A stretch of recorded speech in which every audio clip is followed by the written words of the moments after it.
Breaking news ధర్మవరంలో ఉగ్రవాద సానుభూతి పరుల అరెస్టుతో దేశవ్యాప్తంగా టెర్రర్ లింకులు బయటపడుతున్నాయి.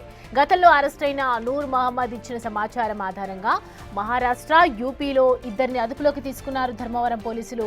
మహారాష్ట్రకు చెందిన తౌసిక్ షేక్ అస్లాం, యూపీకి చెందిన సజ్జద్ హుస్సేన్ను ప్రస్తుతం అదుపులోకి తీసుకున్నారు. వారి నుంచి ధర్మవరం పోలీసులు కీలక సమాచారం సేకరించారు.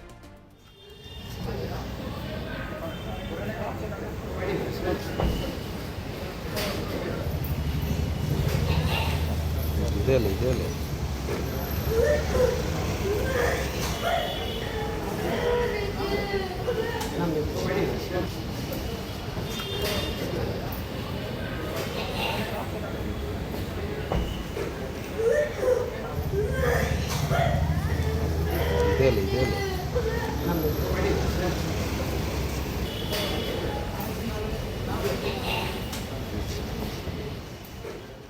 రైట్, ఈ అంశానికి సంబంధించి పూర్తి డీటెయిల్స్ అందించడానికి మా ప్రతినిధి యోగానంద్ అందిస్తారు. యోగానంద్, ఇప్పుడు ప్రస్తుతం ఎవరినైతే విచారిస్తూ ఉన్నారో దానికి సంబంధించి ఇంకా లింకప్లు కూడా వెలువరించే అవకాశాలు ఉన్నాయి, తెలిసే అవకాశాలు ఉన్నాయని చెప్తూ ఉన్నారు. సో ప్రస్తుతం ఇప్పటివరకు గ్యాదర్ చేసిన ఇన్ఫర్మేషన్ ఏంటి? ధర్మవరం పోలీసులు దీనికి సంబంధించిన పూర్తి డీటెయిల్స్ చెప్పండి.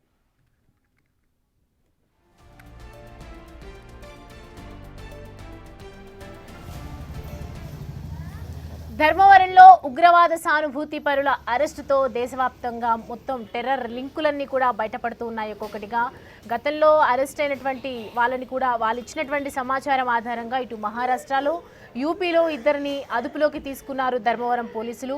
మహారాష్ట్రకు చెందిన ఇటు తౌసిక్ షేక్ అస్లాం, యూపీకి చెందిన సజ్జద్ హుస్సేన్ను ప్రస్తుతం అదుపులోకి తీసుకున్నారు. వారి నుంచి ధర్మవరం పోలీసులు ప్రస్తుతం కీలక సమాచారాలన్నీ కూడా సేకరించారు. ఇంకా ఏ లింకప్స్ ఉన్నాయని చెప్పి దానికి సంబంధించి ఆరా తీస్తూ ఉన్నారు. బేస్డ్ ఆన్ ద ఇన్వెస్టిగేషన్ ఇంకా ఇద్దరు వీరితో పాటు కాంటాక్ట్లో ఉంటూ పాకిస్తాన్ ఐఎస్ఐ బేస్డ్ జైసీ మొహమ్మద్ ఆర్గనైజేషన్తో పాటు టచ్లో ఉన్నట్టు మనకి ఇన్పుట్ రావడం, వాళ్ళు Sajjad Hussain A2 accuse 2 add చేయడం జరిగింది. ఈ వ్యక్తి ఉత్తరప్రదేశ్ చెందిన వ్యక్తి. మూడవది మనకి తఫీక్ అలాం షేక్. సో ఈ వ్యక్తి నలగోవన్, మహారాష్ట్రకు చెందిన వ్యక్తి. వీళ్ళు ముగ్గురు కూడా మన Pakistan based ISI terrorist group banned organization Jaish మొహమ్మద్తో పాటు టచ్లో ఉండడం అనేది మనకి ఐడెంటిఫై చేశాము. ఈ పాపులర్ ఫ్రంట్ ఆఫ్ ఇండియా అంటే PFI అంటారు, అదొక బ్యాండ్ ఆర్గనైజేషన్.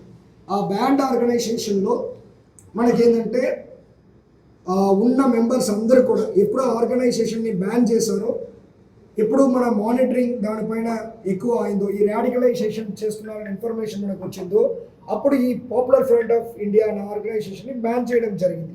తర్వాత వీళ్ళు ఈ SDPI social democratic party of India ఇలాంటి కొన్ని అదర్ వేరియస్ ఆర్గనైజేషన్స్లో వెళ్ళి అక్కడ ఉంటూ ఈ రాడికలైజేషన్ని వాళ్ళు కంటిన్యూ చేస్తున్నట్టు మనకి ఇన్ఫర్మేషన్ ఉంది. సో దానిపైన మన Andhra Pradesh police along with intelligence డిపార్ట్మెంట్తో పాటు మన క్లోజ్ మానిటరింగ్ అనేది చేసుకున్నాము. రెండవది ఏంటంటే ఈవెన్ ఇక్కడ ఉన్న యూత్ కూడా ఈ ISI బేస్ చేసుకుని వస్తున్న సోషల్ మీడియా బేస్డ్ రాడికలైజేషన్లో ట్రాప్ అవ్వకుండా చాలా జాగ్రత్తగా ఉండాలని చెప్పేసి కోరుకుంటున్నాం. బికాస్ ఈ ISI బేస్ చేసుకుని వస్తున్న సోషల్ మీడియాలో ఉన్న వీడియోస్ కానీ సపరేట్ వెబ్సైట్స్ కానీ వాళ్ళందరినీ కూడా మైండ్ని మార్చడానికి వాడుకుంటున్నారు. కాబట్టి ఆ రాడికలైజేషన్లో ఈజీగా పాల్గొకుండా ఉండాలి అని చెప్పేసి మన యూత్ అందరికీ కూడా ఒక అవేర్నెస్ లాగా ఈ పర్టికులర్ అరెస్ట్ని కూడా మనం చేస్తున్నాము. రైట్, ఈ అంశానికి సంబంధించి పూర్తి డీటెయిల్స్ అందించడానికి మా ప్రతినిధి యోగానంద్ మనకి అందుబాటులో ఉన్నారు. యోగానంద్, ఇప్పటి వరకు దేశవ్యాప్తంగా పూర్తిగా ఎన్ని టెర్రర్ లింకులు బయటపడ్డాయి? దానికి సంబంధించి డీటెయిల్స్ ఏ విధంగా ఉన్నాయి? ధర్మవరం ఉగ్ర లింకుల కేసులో కొత్త విషయాలు బయటపడుతూ ఉన్నాయి. ఏదైతే గత ఆగస్టు 14 అరెస్ట్ అయ్యాడో నూర్ మహమ్మద్ అనే వ్యక్తి హోటల్లో బిర్యానీ మాస్టర్ గా పనిచేస్తూ ఉండేవాడు. అయితే నిరంతరం ఫోన్ సంభాషిస్తూ ముఖ్యంగా ఏదైతే పాకిస్తాన్ సంస్థలతో ముఖ్యంగా 37 వాట్సాప్ గ్రూపుల్లో మెంబర్ గా ఉండటంతో ఆయన్ను గత ఆగస్టు 14 ధర్మవరం పోలీసులు అదుపులోకి తీసుకున్నారు. తర్వాత అతను వచ్చిన సమాచారంతో ముఖ్యంగా ఏదైతే మహారాష్ట్ర, యూపీ చెందిన ఇద్దరిని కూడా అదుపులోకి తీసుకోవాలి. ఇవాళ అయితే వీరు కూడా కీలకంగా ఉన్నారు చేస్తూ ముఖ్యంగా పాకిస్తాన్ ఐఎస్ఐ ఏదైతే జైషే మహమ్మద్ మౌలానా మద్దుల్ మసూద్ ఉన్నారో ఆయన సోదరుడితో ప్రత్యక్ష సంబంధాలు కలిగి ఉన్నట్టు కూడా పోలీసులు నిర్ధారించారు. దీనిపై పోలీసు రిమాండ్ కోరే అంశాలు కూడా పరిశీలిస్తారు. కోర్టు ప్రవేశపెట్టిన తర్వాత రిమాండ్ తీసుకొని మరిన్ని విషయాలు కూడా వెలుగులోకి తీసుకొచ్చే అంశాలు కూడా పరిశీలిస్తారు. ముఖ్యంగా ఏదైతే వీళ్ళిద్దరితో పాటు ఇంకా ఎవరైనా ఉన్నారో దీని వెనకాల అనేది కూడా పోలీసులు విచారణలో వెలుగు చూసే మనకు కనిపిస్తుంది. ఎందుకంటే 37 వాట్సాప్ గ్రూపులు వీళ్ళు కూడా మెంబర్లు ఉన్నారు. ఉగ్ర సాహిత్యాన్ని యువకుల మైండ్ ని బ్రెయిన్ వాష్ చేయడము ఇవన్నీ వీరికి కీలకంగా ఉందని చేస్తారు. అదేవిధంగా వీరిద్దరి నుంచి కూడా జిహాదీ మెటీరియల్ అలాగే ఒక రైఫిల్ కూడా స్వాధీనిస్తుంది. ఆ తర్వాత వీరు ఎవరితో సంభాషించారు, ఎవరితో ఫేస్ కాల్లో మాట్లాడారా, వారు ఎవరు మాట్లాడి ఉంటే మన దేశంలో ఇంకా ఎవరితో మాట్లాడారా అన్నది కూడా పోలీసులు దర్యాప్తులో వెలుగు చూసే కనిపిస్తుంది. ముఖ్యంగా వీరిద్దరితో పాటు ఇంకా ఎవరున్నారో దీని వెనకాల కూడా పోలీసులు కీలకంగా ఉంచే అవకాశం ఉంది. ఇవాళ రేపు వీళ్ళు కోర్టు హాజరుపరిచిన తర్వాత రిమాండ్ తీసుకున్నప్పుడు మిగిలిన విషయాలు కూడా వెల్లడించే అవకాశం కనిపిస్తుంది. Soumya. Right Yoganand, thanks for the updates.